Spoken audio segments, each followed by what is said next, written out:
여러분 파워블로그가 뭔지 아시죠? 그렇다면 혹시 파워블로거지라는 말 들어보셨나요? 요즘 누리꾼들 사이에서 퍼지고 있는 이 신조어 파워블로거지. 파워블로거와 거지의 합성어인데요. 온라인상에서 막강한 영향력을 가진 파워블로거들이 그 영향력을 바탕으로 해서 부당한 이익을 취한다. 이런 의미랍니다. 이렇게만 들어서는 잘 이해가 안 가시죠? 우리는 파워블로거지를 거부한다라는 온라인 카페가 만들어져서 화제입니다. 오늘 화제 인터뷰에서 이 카페의 회원 한 분을 연결해보죠. 이분도 블로거세요. 김상훈 씨 연결이 되어 있습니다. 김상훈 씨 안녕하세요. 예, 안녕하세요. 그러니까 파워블로거는 블로거인데 대체 어떻게 하길래 거지라는 이름이 붙었습니까? 일단 파워블로거라는 자신의 그런 일단 하나 위치를 이용해서 악용해서 뭐 부당한 요구를 한다거나 한마디로 진상을 부리는 그런 분들을 파워블로거지라고 부르고 있습니다. 예를 들면 어떤 식으로 진상을 부려요? 예를 들어 그냥 음식점에 들어가서 계산하기 전에 사장님한테 내가 이런 블로그를 운영하는 사람인데 뭐 음식을 서비스를 달라 아니면은 가격을 깎아달라 혹은 뭐 이렇게 글을 올려줄 테니까 돈을 달라 는 식으로 요구하는 그런 사례도 있다고 합니다. 그렇게 요구를 해서 그 식당에서 오케이를 하면 공짜 밥을 먹고 후기를 올려주는 거고 네. 만약 거부하면 어떻게 됩니까?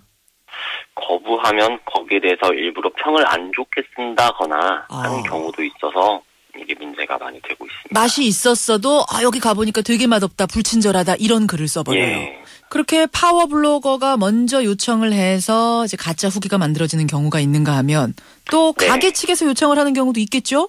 예, 맞습니다. 그런 경우는 어떤 경우입니까? 일반적으로 업체가 블로거들한테 직접 글을 써달라 이런 요구를 하는 경우도 있고 아니면은 바이럴 마케팅이라고 해서 광고 업체를 통해서 블로거들에게 글을 써달라고 요청하는 경우가 있습니다. 혹시 김상훈 씨도 블로그 운영하신다고 그랬는데 이런 제안 받아보신 적 있으세요? 이게 메일이나 쪽지로 연락이 오더라고요. 저희가 이런 음식점인데 오시면은 이런 음식을 무료로 드시고 글 하나만 써주시면 된다. 글 하나만 써주시면 된다. 네.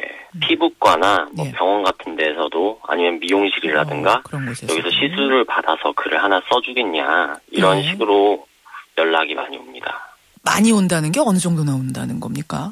일주에 한 쪽지나 메일이 10개 가까이 일주일에만 지속적으로 꾸준히 오고 있습니다. 평균 따져도 일주일에 10개? 그럼 한 달에 40개? 네. 야, 그냥 와서 공짜 시술 받으세요? 공짜로 먹으세요? 정도가 아니라 돈도 제한합니까? 뭐 예를 들어 바이럴 마케팅 그 광고 업체들이 있는데 거기서는 광고주들한테 이미 주문을 받아가지고 저나 다른 블로거들한테 소정의 금액을 드릴 테니 여기에 글을 써달라.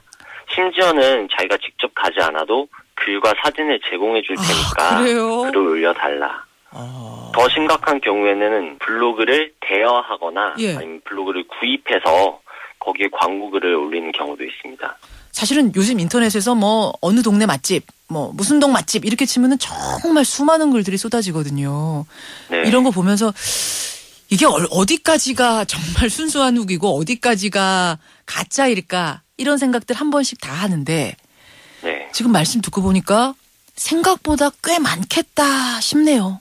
사실상 일반인들이 그냥 어디 맛집 쳐서 정상적인 글을 찾기가 매우 힘들 겁니다. 아마 그런 블로거들은 자신의 글이 상단에 나오게 하는 그런 방법을 알고 있기 때문에 잠깐만요. 이거 방법이 있다고요? 그렇게 첫 페이지에 나오게 하는 첫 줄에 나오게 하는 방법이 있어요? 어떤 방법입니까? 뭐 예를 들어서 제목과 본문과 태그 세 가지의 어떤 특정한 키워드를 반복적으로 노출시키거나 아니면 어느 정도 이상의 길이의 글 그리고 또 어느 정도 숫자 이상의 사진 공식이 있군요. 그러니까 공식이 첫 줄, 첫 페이지, 첫 줄에 나오게 하는 공식. 그게 정상적인 후기, 순수한 후기 찾는 게 오히려 더 어려울 정도다. 이런 말씀이세요. 그러면 80% 정도는 엉터리 후기? 이렇게 봐도 과언이 아닙니까? 사실상 믿을 수가 없죠. 그거를 딱 보면 아세요? 이게 엉터리구나, 순수한 후기구나. 보면 느낌이 옵니까? 글 내용을 보면은 뭐 어떤 특정 사항을 되게 강조하거나 특정 사진이 반복돼서 나타나는 경우가 많아서 뭐 예를 들어 우리가 팥빙수를 먹으러 가는데 뭐 여기는 전통 팥빙수를 파는 데다. 일반 사람들이라면 별 관심도 없을 막 재료의 효능, 뭐 한방 약재가 들어가서 뭐 건강에도 좋은 팥빙수다, 이런 글이 여러 개 나타난다거나, 비타민 A, B, C가 들어있고 우리 혈액순환에 좋고 뭐 다이어트에 좋고 이런 얘기들을 막 써놔요. 보통 팥빙수집 가서 그런 얘기까지 하기 힘든데. 맞죠. 아하, 그런 거 보면 느낌이 온다, 이런 말씀이세요. 네. 그래요. 돈이 오갈 경우에는 돈이 얼마나 오갑니까? 이런 거 글 하나 써주는데. 뭐 적게는 3만 원, 5만 원에서 시작해서 많이는 10만 원, 50만 원 이런 식으로 단가가 올라가기도 합니다. 그렇군요. 하나 써주는데 50만 원씩이나. 예. 말씀하시는 걸 듣고 보니까 이거 참 믿을 만한 후기가 없겠구나, 이런 느낌이 들 정도인데요. 법으로 규제할 수는 없습니까? 옥석을 가려내야 정말 순수한 블로거들도 살아갈 수 있을 텐데요. 예, 저 같은 경우에는 이런 문화가 조금 못마땅해서 신고해서 처벌할 수 있는 방식을 찾아봤는데 공정거래위원회에 문의해보니까 소비자 기망 광고로 처벌이 가능하다고 답변이 왔습니다.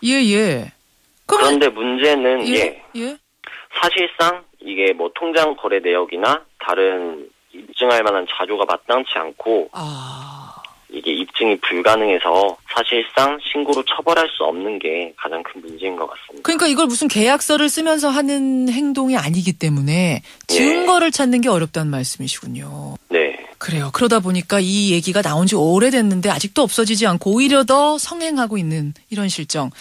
듣고 보니까 좀 답답한 생각이 드는데, 그래서 이런 블로거지들, 이른바 파워 블로거지들을 이 온라인상에서 퇴출해야 된다라는 운동까지, 자정 운동까지 벌어진 거겠죠. 이렇게 대책이 어렵다 보니까.